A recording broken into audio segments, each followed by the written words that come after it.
left, right. Yo, what is up, my friends? It's an episode about relationship red flags. Listen, let me know which ones you agree with and which ones you think we left out. See you at the other end. This is SipTalk. Grab a drink and enjoy. Of course, let's go.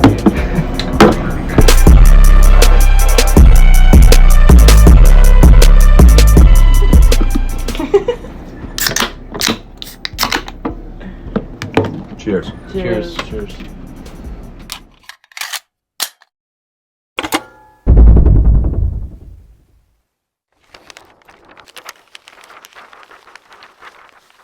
Welcome, everybody. This is episode 117 of SipTalk podcast.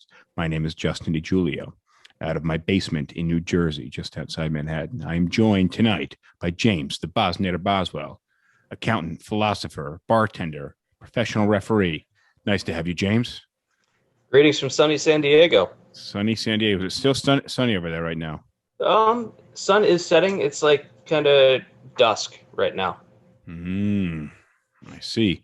I'm hoping this beer doesn't explode. I have two more. I'm hoping it does. I'm sure you are. I got two more like super frosted beers.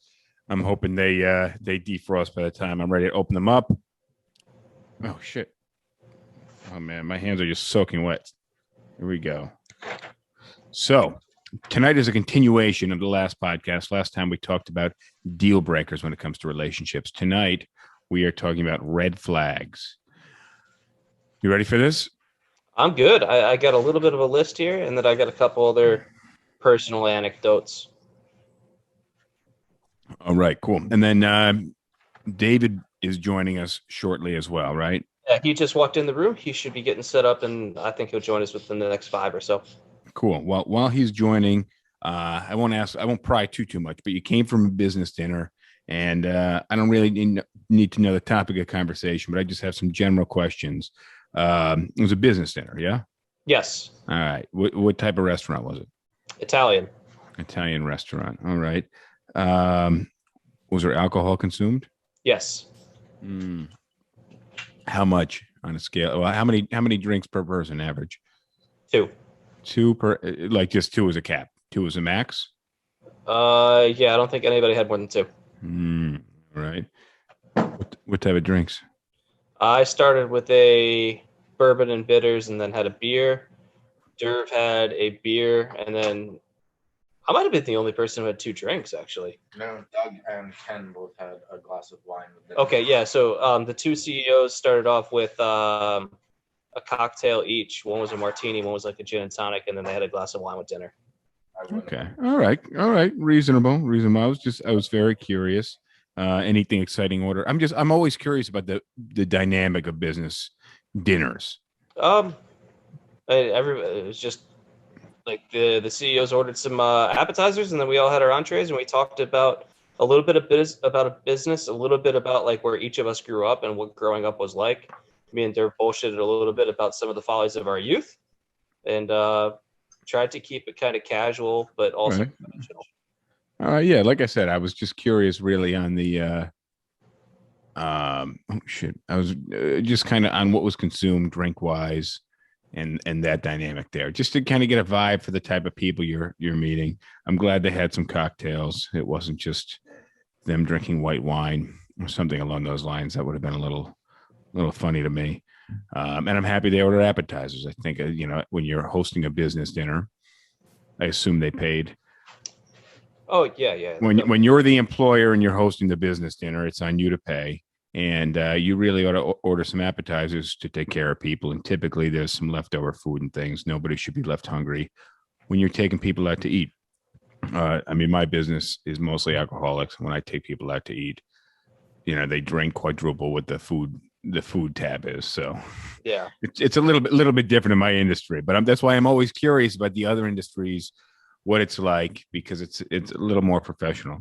Well, this is also my first time interacting with them in any kind of prolonged setting, because I've been here for 2 days and I've met everybody, but I've talked with them for maybe 5 or 10 minutes before tonight. So it's like a prolonged interaction, and I just got hired. So let's not fuck this up.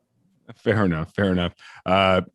We got a ready from Laylee, and then Kalea says we covered that on her first show, which I think was at the company. It was mostly alcoholics. And hi, Giovanna in Brazil. Nice to see you guys. So, look, are you ready to get into red flags, or can I shoot the shit a little bit more while David is booting up and gearing up?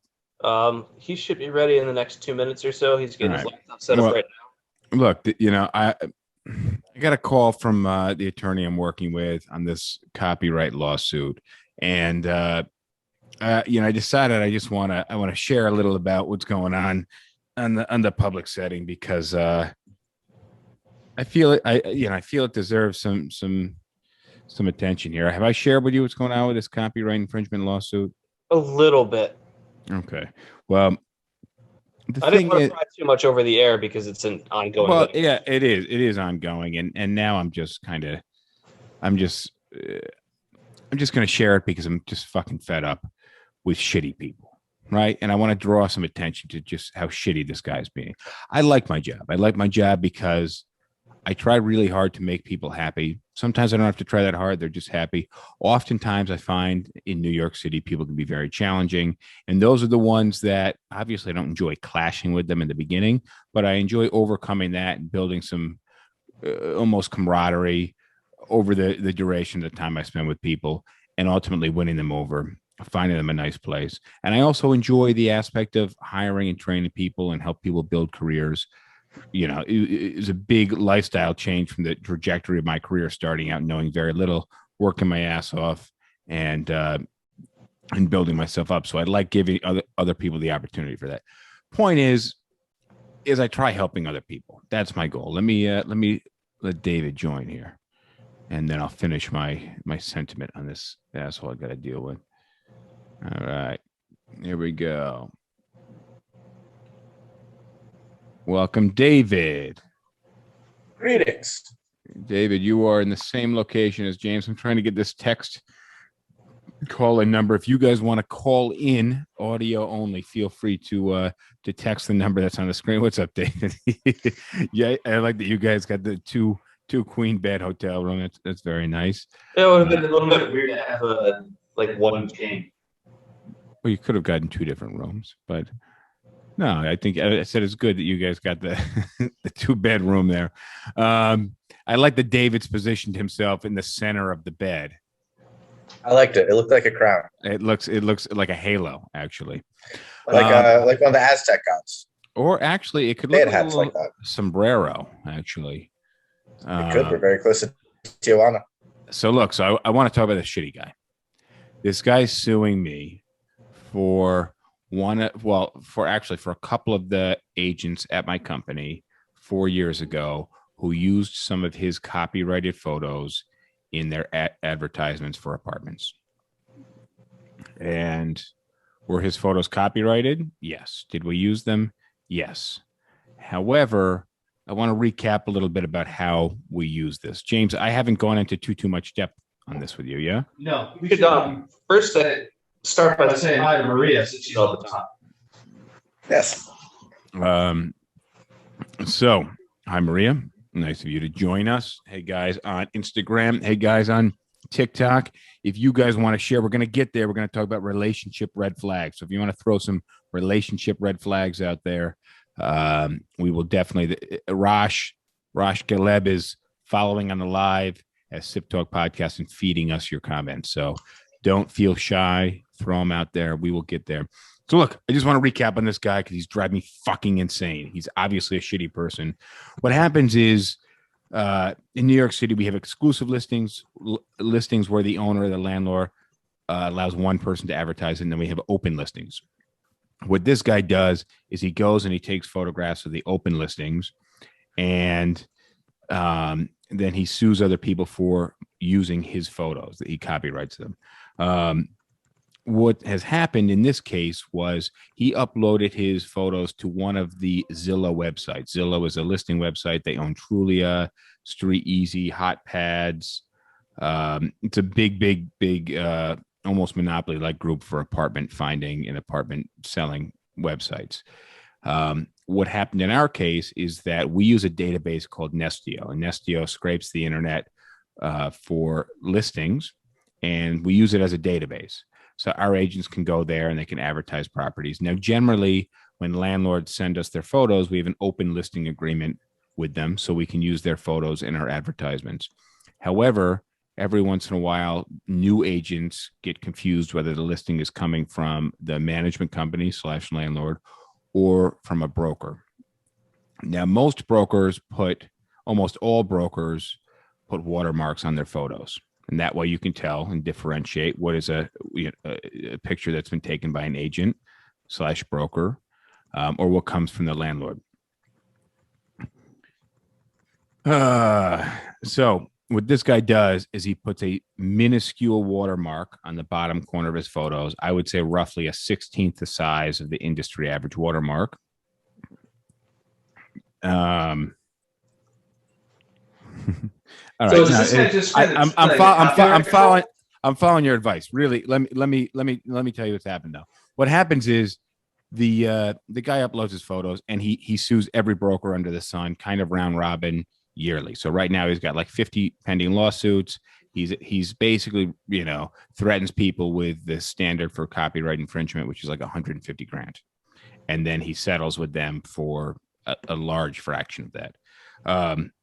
But what's happened is this guy uploads his photos to Zillow, and per the user agreement, Zillow, he gives up his right to those photos, and Zillow now owns the photos, and Zillow can do what they want with the photos. Zillow sends it to Nestio, which is what we use as a database, and these agents have found them in Nestio, don't believe that they're watermarked, and believe that they come from the landlord because they're open listings.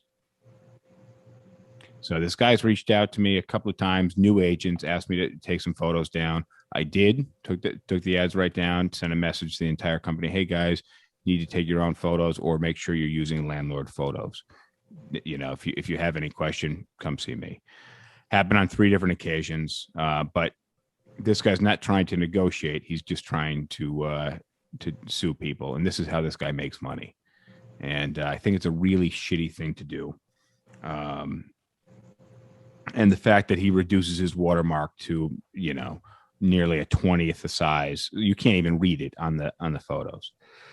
That's what's going on. It's driving me fucking insane. I don't give a shit, what comes of it. I've talked to, a dozen other real estate brokers in Manhattan, and the general consensus is this guy's, got it coming to him, and we'll just all kind of grin and bear and settle and try to take him to court where we think we have opportunity. But the fact that, this guy's uploading his photos to Zillow, giving up his rights to the photos is, Raj says, careful, damn it, that's threatening. I'm not threatening the guy. I want nothing to do with the guy. I don't ever want to see the guy. I've just talked to a bunch of brokers, and the general consensus is, it's just bad karma. This guy's, pretending to be a real estate agent, and he's just suing people for photos. So I got this. So the question I have, is, do you have a case that he's acting in bad faith with the way that he's doing his listings, and the fact that he's almost intentionally hiding the watermark, and that he doesn't really have a true business goal for putting these photos up besides operating as a copyright or a trademark troll? Yeah, that's my impression, is that that's exactly what he's doing. I don't necessarily know that's illegal, but what my standpoint is, the guy's uploading his photos, and as per the user agreement, he gives up his rights to the photos. We didn't get the photos from him. We got it through Zillow, and Zillow owns it's literally paragraph 3 in the user agreement. And the guy caught it. Oh, so here's the best part: is there's an open listing platform that Zillow owns called Naked Apartments, and it allows the user, the renter, to compare listings from multiple agents. So what this guy did was he would just go on there, make a listing, and then he'd compare his listings to other people. So he's suing me for photos of apartments that we took. The photos just look similar because obviously it's the same place, which is absolutely asinine. But that's obviously this is what this guy does. And he just combs through these listings all day long. and he's making a fucking killing. I know that for a fact because I've talked to brokers who have settled with him. It's up to you guys. I think you guys should really combine laptops. I think that'd be a lot easier. But I'm just sharing the fact that I got to deal with this shit sandwich. Like I said, he's trying to make this like a federal matter, which is absolutely insane. It's just wild. You guys want to take a little break and merge here? Yeah, let's do that. All right. So we have James and David who are in the same hotel room, different locations. They're trying to merge their setup here. Do I have a really good lawyer? I do have a really good lawyer, but that's also very expensive. So just some shit that I got to deal with. All right. So it looks like we're merging here. I'm going to move the call in number back down. Here. Okay. Let's see. All right. Not bad. Not bad. That'll work. Let's even this out. Sorry All for right. the low quality audio. We will do our best. All right. So, hey, Henna Moon, nice to see you. And all right, Skinner Burger and Aries, thank you. All right, good looking setup over there. What do you guys have to drink? Well, when you're drinking scotch, there's really nothing better than a hotel coffee cup. So, got some Johnny Walker Red. Nice. Or extra. All right, does that hotel coffee cup, does that have the foldable paper handles? No, it doesn't. Oh, that's a shame. It's what? Not that classy. Oh, I have damn. pointed to. All right. So look, I got that off my chest. I just feel like I'm getting beat up on the sidelines. I don't see any reason not to share it. It's pretty cut and dry. As far as I'm concerned, the guy doesn't have a case because he's lost his rights to the photos, but we still have to argue it. Like once you upload to Zillow, that's relinquishing the copyright to it. Zillow would be the one to sue you. Now they own the copyright per the user agreement. He doesn't have standing. Yeah, that's it. But Could be. But at the end of the day, I still have to see this through the court, and it's costing me. I could pay the guy a settlement, but I'd rather just pay an attorney. The problem is just all the time that it's taking, all the money that it's taking. So Would you be able to recoup legal fees if you get a judgment in favor of you? well, that's something I need to look into. So next time I speak with the attorney, that's probably something I'll discuss. But I don't think I'm going to get a judgment in my favor. I think that the judge is probably just going to, call it for whatever. So let's move on. That's just drive me nuts. I felt like my head's been, ready to explode all day. And this has been going on for the last 4 years. The guy just keeps sending legal notices.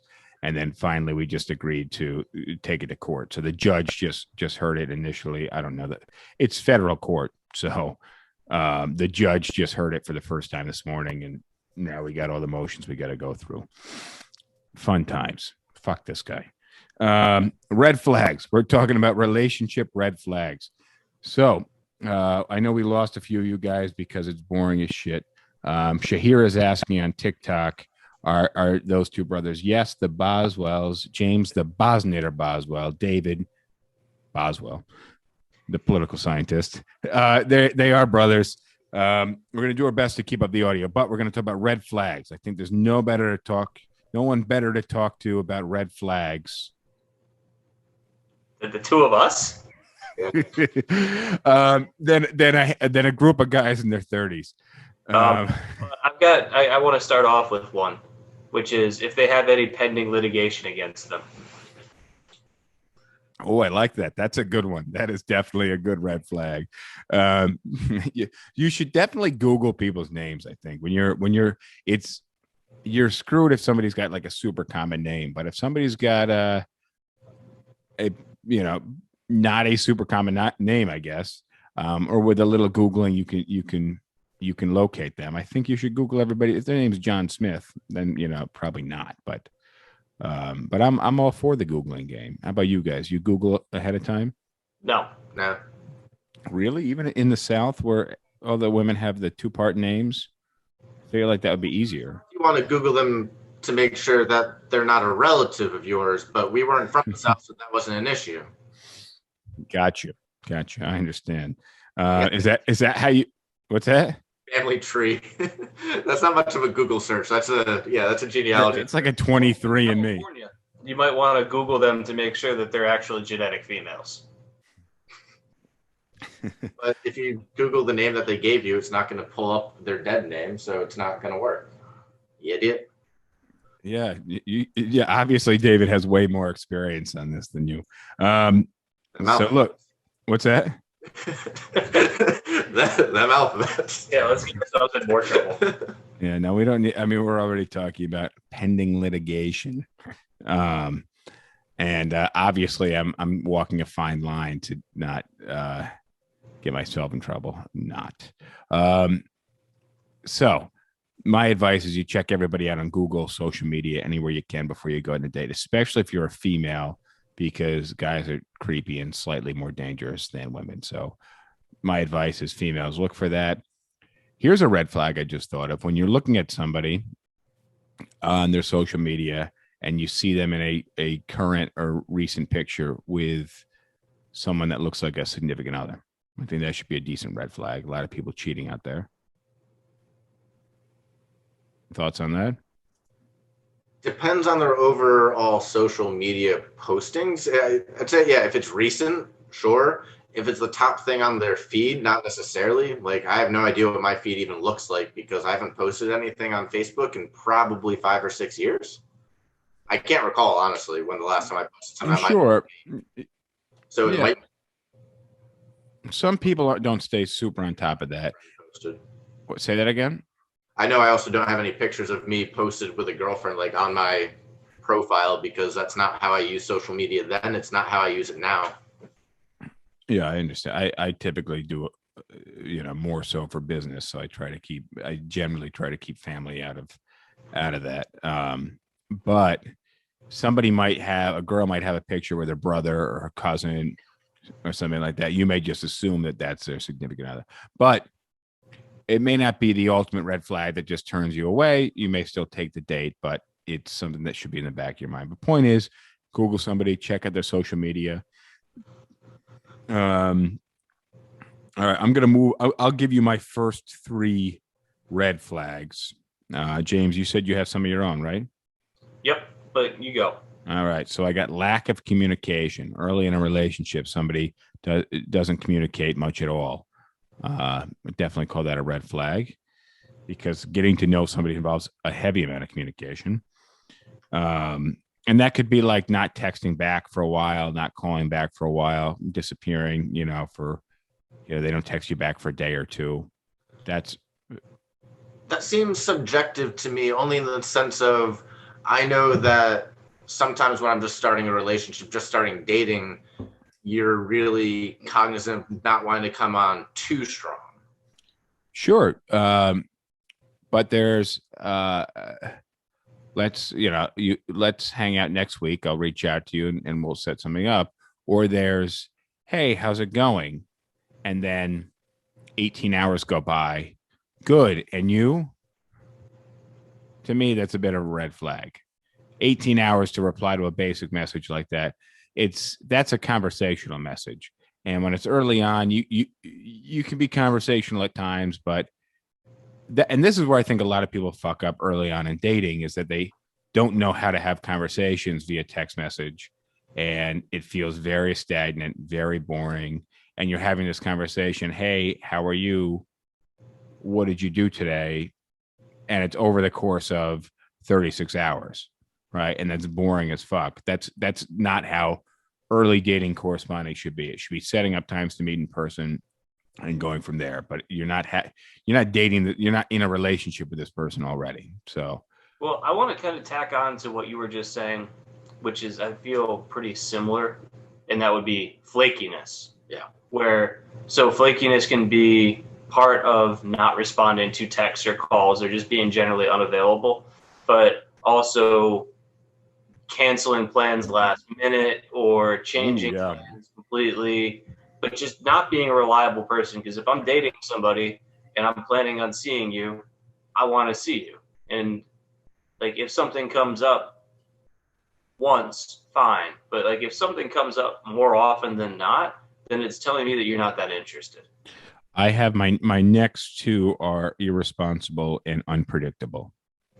And I think that certainly covers that, but you articulated a very good instance of that.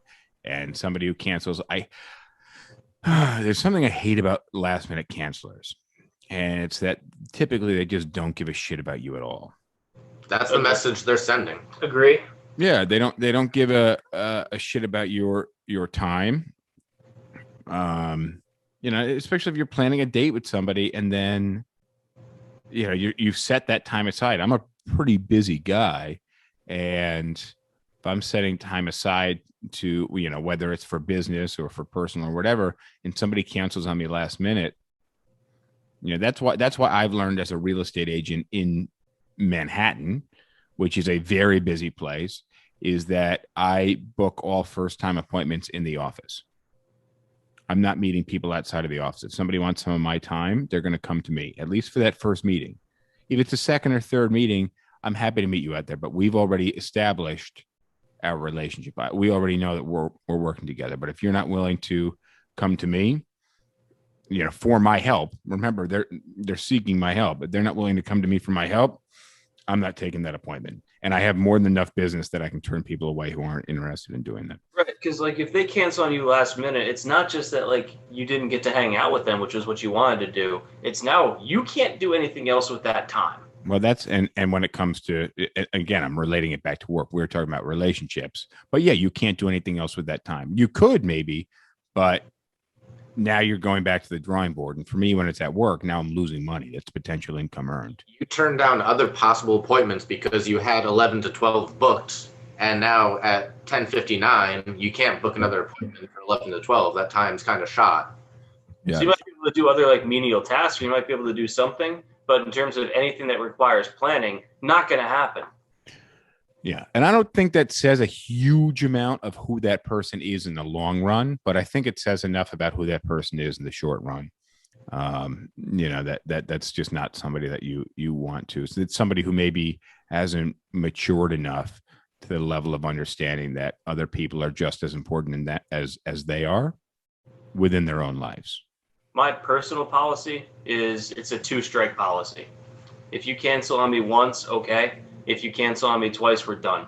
And the 2-strike policy extends. If you cancel on me once and then we go out on a date and then you cancel on me on the next date, you still struck out. It takes a number of dates and interactions for you to get that strike back. Was it a rolling 30 days? Yeah, I guess. All right. And then I have immature as my next one here, which kind of coincides with the last minute canceling. I think it's really immature if you're going to cancel on somebody last minute like that. And then the next one I have, and this is a big one, your close friends don't like them. Or their close friends don't like you. Actually, I think it's a big sign if your friends don't like them, because they're not going to have much of a place in your life, but vice versa. If their friends don't like you, one, you're not going to have much of a place in their life, but also their friends are going to be shit talking you and talking them out of that relationship every chance they have behind your back. That plays more of a role with women than men, but it's equally valid for both parties. But I find that women value the opinions of their friends more than men value the opinions of their friends when it comes to who they are choosing to date.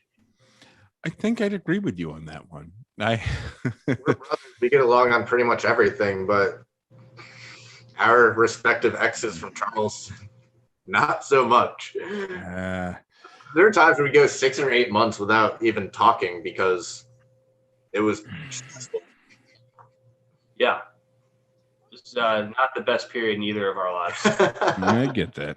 Hey, guys, if you're watching us live, you can text the number that's on the screen, and you'll be invited to join as a call-in, and you can share some of your red flags. That noise that just played is the noise we'll hear when you text us. The number is 212-239-1839. David, you want to read that last comment? Yeah, I was reading that from, I'm saying this right, Kalea. Is this the first meeting, and do they have a legitimate reason for the last-minute cancellation? If it's the first meeting and they're bailing, I think if they have a legitimate, like James is saying, it's a 2-strike rule. You can give me the reason if it's legitimate or not. You'll show me on the second date. I think we're all pretty understanding that things do come up. But yeah, I think the 2 strike rule is a good one because it's starting a pattern, and it's not a pattern you want to continue because it just makes you feel bad. So I'm of a similar opinion. Dude, I book appointments with random strangers every fucking day for finding them apartments and basically finding them a home. And I also book appointments all day, every day for interviews. And I can tell you, the interviews are much worse, but people just don't give a shit. People who cancel last minute What interviews? for hiring people to become hiring people to become real estate agents. Red Flag as a hire, they show up late to the interview. Goodbye. Yeah, no, people show up late, and every once in a while, like you meet somebody who's like a really good personality, something came up, but a lot of times it's a huge indicator of who they're going to be as an employee. So same thing goes for dating. And dating is somebody who you ultimately may spend a lot more time with, if that ends up working out than if you were to hire somebody. All right, next one. Close friends don't like. What's that? It can be both. Henna Moon has a 90-day rule, so she's a little more strict. She doesn't turn over quite as quickly. Yeah, she hasn't been burned like that. No, she has. She says 2 in 90 days. We say we'll start over again. Never mind. Yeah. She's been burned at least 3 times as much. All right, I think we just got a text, but that's going to Rosh. So Rosh is reading the text. He's reading your comments. If you guys want to join for the call-in feature, Rosh will send you. He'll send you the number to call in. So Rosh should be texting back the New Jersey number that just sent us a text.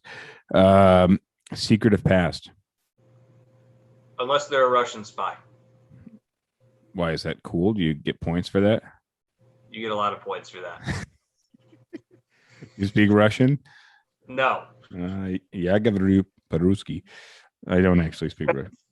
Were they a porn star or an escort in their past life? Go back to Thursday.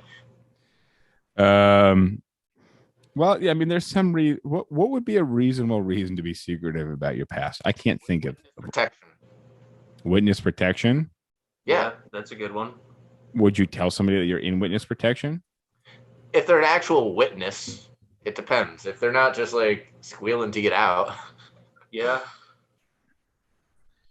Okay. So witness protection, that's reasonable. What else? You know what? If they were a victim of abuse. Yeah. Maybe they don't want to talk about that with you, and then that's up to them.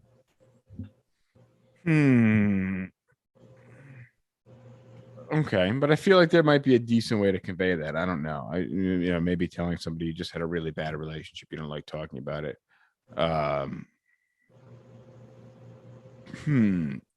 right, and then I got controlling.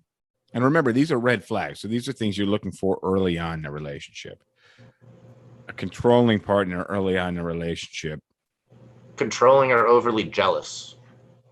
I think it's similar sides of the same thing. What do you think? I would definitely call them completely separate things, but both issues that are going to what's the word I'm looking for? Just lead to a terrible, terrible relationship down the line. So I think jealousy will become kind of super jealousy down the line and drive that person wild and drive you wild down the line. As is controlling. Like that's only going to get worse. And if they're controlling early on, it's going to get way, way worse down the line. One of you guys want to read the comment that came in via text? Oftentimes it comes down to a fact that a friend just wouldn't choose a romantic partner like yours for themselves, and they're simply projecting their own decisions onto you. Another key thing to note is that a friend's issue may not be with your partner, but with the change in the friendship.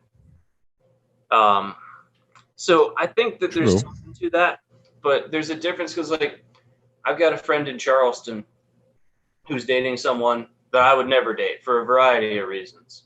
But I don't tell him that I don't like her or don't think he should be dating her, because I can see that there's a difference between someone who I personally wouldn't date as compared to someone that he shouldn't date. I have a friend in New York City who's dating somebody who I don't think that he's going to have a happy, lasting relationship. And I think he may have it confused with what you're trying to explain. Yeah, because like for me, I can look at it as you could be dating somebody that I would never be interested in because either they're not my type or they've got other things that are disqualifiers for me, but aren't a disqualifier for him. So I have to look and say, okay, if I take my own bias out of this, is this person good or bad for my friend? And in this particular case, I actually don't even really have much of an opinion, but that's why I don't tell him to break up with her or do anything. I'm just like, this is your relationship, you manage it. But I don't actively encourage him to find somebody else. Yeah. Yeah. Whereas there's other times where I have actively encouraged someone to find somebody else. Fair enough. Fair enough. All right. So here's a red flag that I read. It's up for interpretation which side of it you're taking, but the red flag is signs of abuse. And I believe that means not signs that they've been abused, but signs that they are abusive. I think that would be a bigger red flag, signs that somebody is abusive to you. What are some of those signs? Good question. Easy to anger, insulting. So there's a thing about arguing, and I see it all the time. When people argue and they get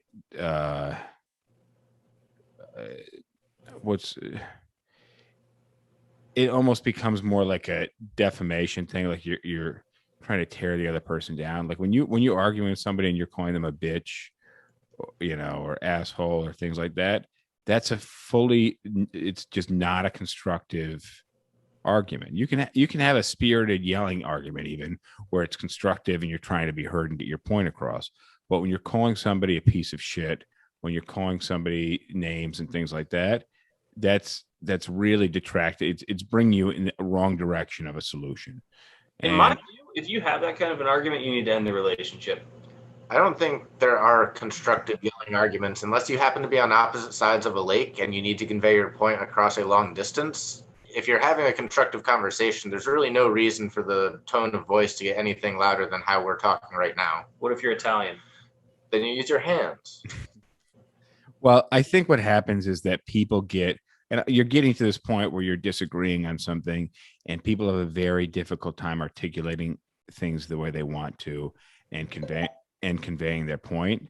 And that's where the breakdown happens. That's where people get upset because emotionally people aren't well equipped to deal with how that makes them feel. And that's why they start to get loud.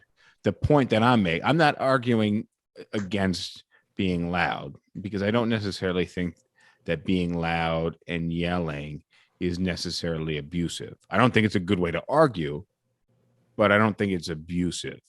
What I think is abusive is name calling and tearing that other person down. And that's verbally abusive.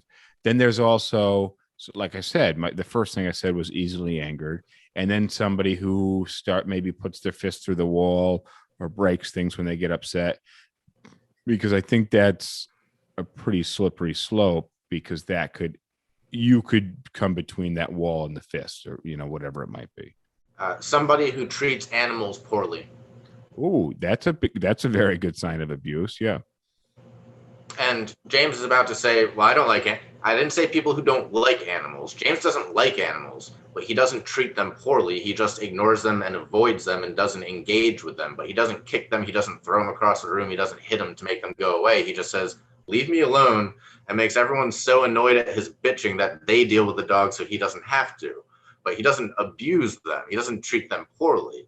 There's a big difference. I can recognize that it's not the dog's fault. It's the owner's fault for not getting the dog to leave me alone. You can be a not an animal person, but also not treat them poorly. If you treat animals poorly, I think that's a huge, huge red flag. So I was in a meeting today, and we were in a conference room, big glass conference room, and somebody was outside of the conference room, brought their dog to the office, and pretty much all of management was in the room with me. And we had this whole conversation as to whether or not the company should be allowing pets in the office or not.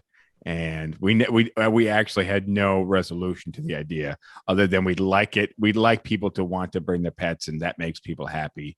But also with that comes a whole slew of issues. And, and we just kind of discussed the issues and dogs shitting on carpets and things like that. So the elevator, it's Fido's first trip up. He doesn't like it. He's getting a little nervous. You work in a tall building. Yeah. It's a lot. All right. Signs of abuse. Here's a good one. You justify their bad behavior. That would be a hard red flag for you to pick up on. But I think that you might catch yourself defending someone. And the thing is, that's like knowing you're insane. You can't, by definition. So how would you know that's a red flag for yourself if you're the one doing it? It would be really hard to have that self-reflection to internalize, oh shit, what I'm doing here. Well, good. That's why we're discussing it now. So maybe people can be a little more aware of that. But, she only gets this drunk when she doesn't eat breakfast. Like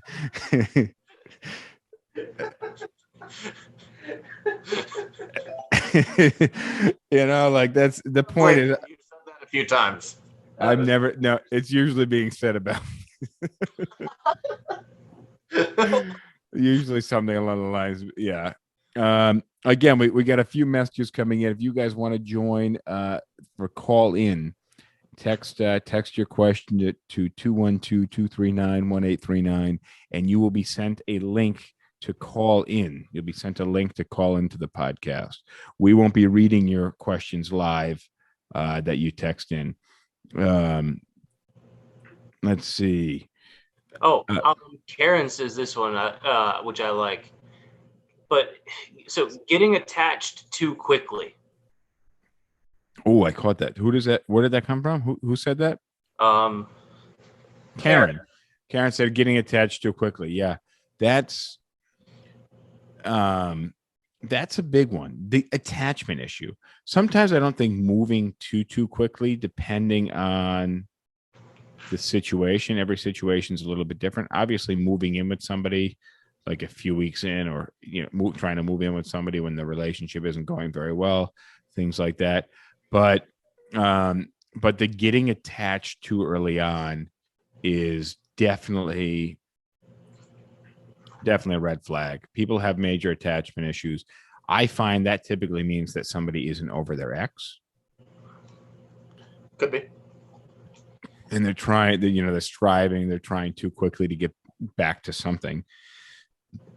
All right. Here's another one. They don't talk through issues. Do you guys have a handle of Johnny Walker Red Label? Yeah.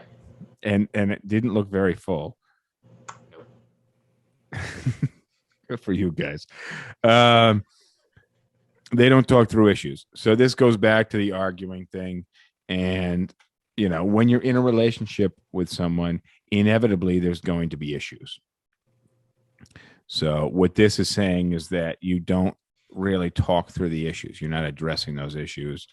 The issues still exist. You don't make any progress in solving them. Thoughts? Yeah, I agree. I agree. I don't really know how to say much more about it than that. All right, good. I'm glad we all agree. Let's not talk through this issue. Here's one that we haven't really touched on, but I think is big. Lack of trust.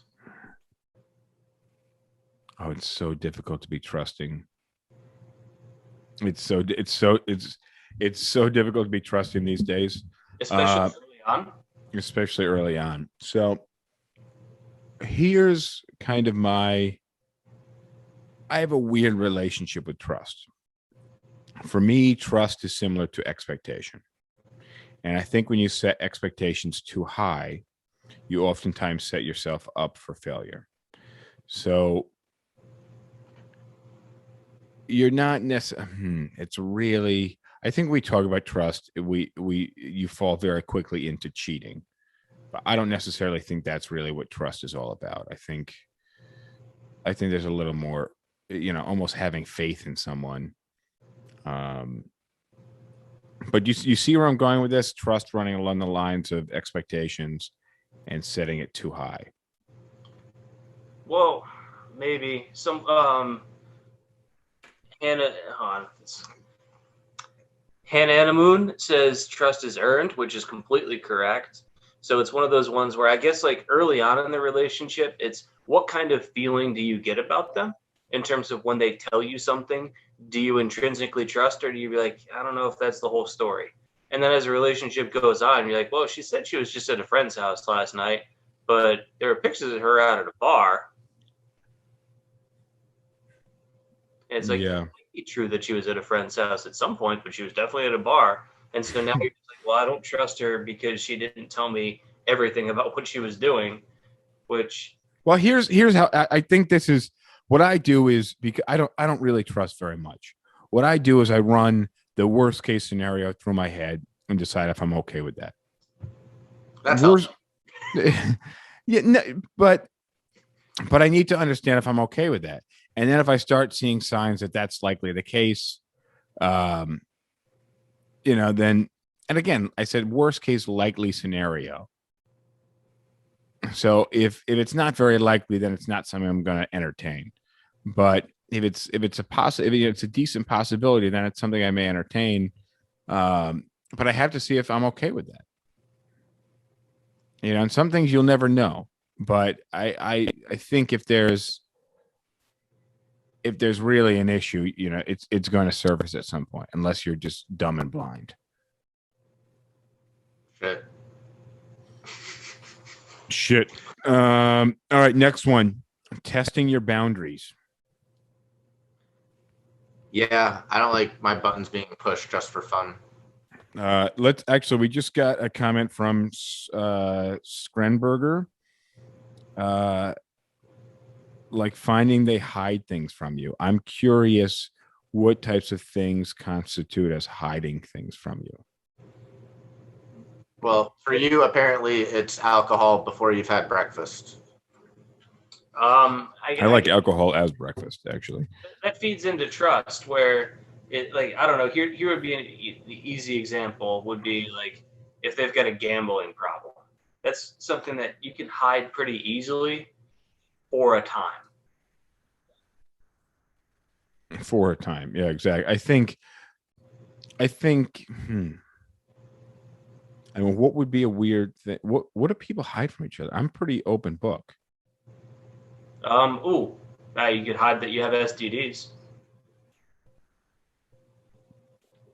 You could. Well, I guess you could. Yeah, I mean, not every STD is detectable, and ultimately, that person, if they're faithful, are going to probably find out that you have an STD, and if they are 100% faithful, they're probably going to know where it came from.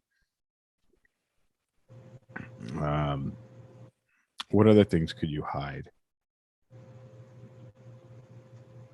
Family issues with exes. If you've got an ex that's still kind of in the picture. If you're actually currently dating someone and or married to someone, and don't bring that up, that would probably be a small red flag. Yeah, representing yourself as single when you're not. Well, so there's a really weird kind of point where this has to happen on the curve of when. So you have to. There's certain things you can't be upfront about on date 1, right? But you don't want that person to find out on month 8, right? So there are sometimes some very difficult conversations where, maybe you have an STD, right? Like you're not going to tell that person on your first date if you don't plan to sleep with them on the first date, because that's a huge turnoff. But you want to have a little feeling develop. And then at some point before you sleep with them, you need to tell them that, and hopefully depending on the STD, you may not be sleeping with them at all. But same thing with kids. People may not want to tell you they have kids right off the bat. And, I think kids are something that you would probably share way earlier on. especially depending on what type of relationship you're looking for. If you're looking just to get laid, you know, it is what it is. But if you're looking for a long-term relationship, having kids can affect that other person's life quite a bit. Can I piggyback on that? You may piggyback on that. I would say a general red flag, and this is something that you probably can detect early on in a relationship, would be mismatched ambitions. So someone kind of having very high ambitions, but not being somebody who actually takes action, or someone having very low ambitions and you have high ambitions, or I would say it's between the two parties. So one person's high ambition, one person's medium or low ambition, or it could be specific ambitions. Because like for me, like the big one is I never want to have kids. And that's an ambition of a lot of people, is that they want to have kids. But that's not ambitiousness. That's in ambition. You said Right. ambitiousness. No, I said mismatched ambitions. All right. Well, fuck me. well, you're overcomplicating that with the word ambition. I would have just used the word wants, because ambition implies like somebody who's more motivated in general I'm in using life. it as a noun. Sure, but you're using it very specifically. You know, when the noun itself typically implies like motivation in general, and you know, you know, if you dating somebody who works a minimum wage job who's not interested in getting a better job, that would be someone who's not very ambitious. Here's Right. another one. This is really specific to the online dating scene, but where they don't look at all like the photos that they had in their profile. That would be a big red flag. Awful deception. No, yeah, that's super deceptive. So we had testing your boundaries, right? We kind of skipped over that, but that's a big one. And David, I think somebody said pushing your buttons. Massive sense of entitlement. Yeah. Yep. Because that is going to not bode well for your interpersonal dynamics if the other person always feels entitled to whatever. Yeah, well, in these days, everybody's so fucking entitled. And then another one is it's all about them, which kind of in the same vein, but really that's that. But narcissism is what I, and there's an insane amount of, you know, I think a lot of people have a tiny bit of narcissism in them, but when what's that? Hard not to have some.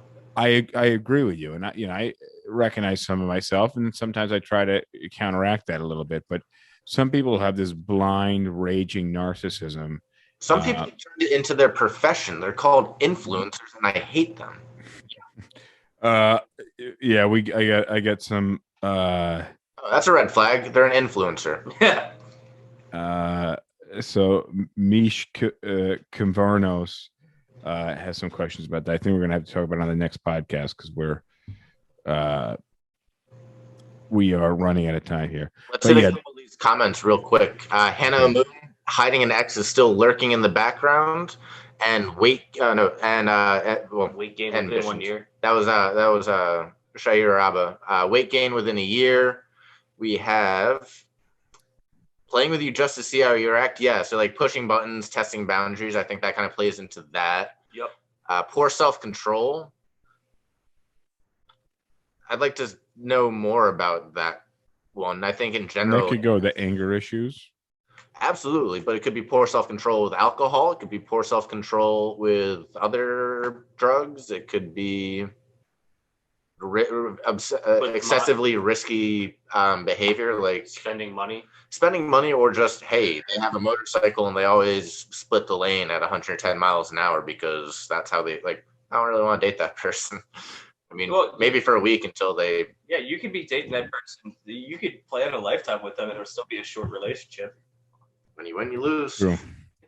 But I think we could do a whole episode about narcissism, but I think that's a really big one. I don't just want to leave that one in the past. You know, keeping a watchful eye for narcissistic tendencies is really big, and great narcissists can really hide and manipulate, especially early on, because they can make it all about you early on, and they make you feel super, super special, and then just goad you into their world and completely control you.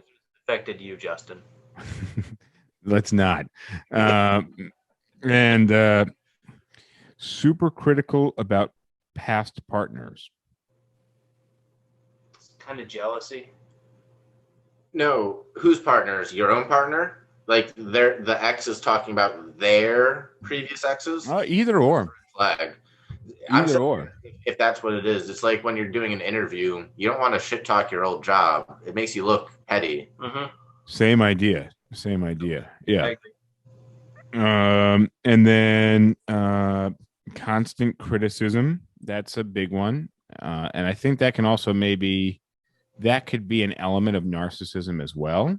I think it's definitely an element of abusive behavior. But definitely bringing that person down so they feel worthless, and that way they'll do anything that you tell them to, because it's a controlling method too. I ended a relationship over that.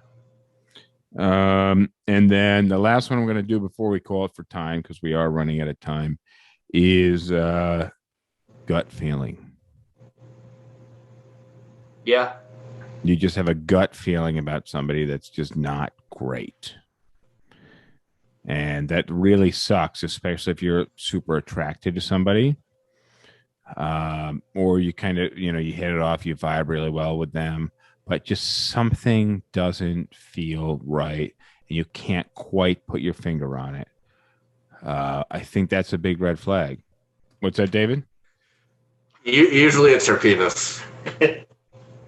I still didn't hear what you said, but it sounded like penis. No. Fine. It's fine. Don't idiot. Yeah. I guess we wrap on that. Yeah, I think we'll call it at the gut feeling. Want to thank you guys. NP. So hang on, let me just hit these TikTok comments real quick. So TikTok comments. What do we have? Everyone has some combination of DSM disorders. The biggest red flag is not wanting to introduce you to their family. Toxic family is not the best thing to have. That is the whole disorder, just an NPD. All right, so we'll hit those. On that note, though, I want to thank everybody for joining. Thank you guys for your comments. Don't forget you can call in on the next episode, so be prepared for that. We had somebody tonight who was on a Stairmaster who wanted to join, but I guess they weren't ready to call in. It's voice only, so you won't be on video. Well, thanks for tuning in late, guys. Yeah, thank you guys for joining us for the late podcast, and we will see you next time. Thanks to Rosh Galeb in the background feeding us your comments. James, David, adios. Adios. See you guys. All right, that concludes this episode. Thank you for joining us. Let me know what we left out. Like I said in the beginning, let me know what your favorites are. I'm very curious what the biggest red flags are for you in a relationship. I like PBR. I just got priced out of it.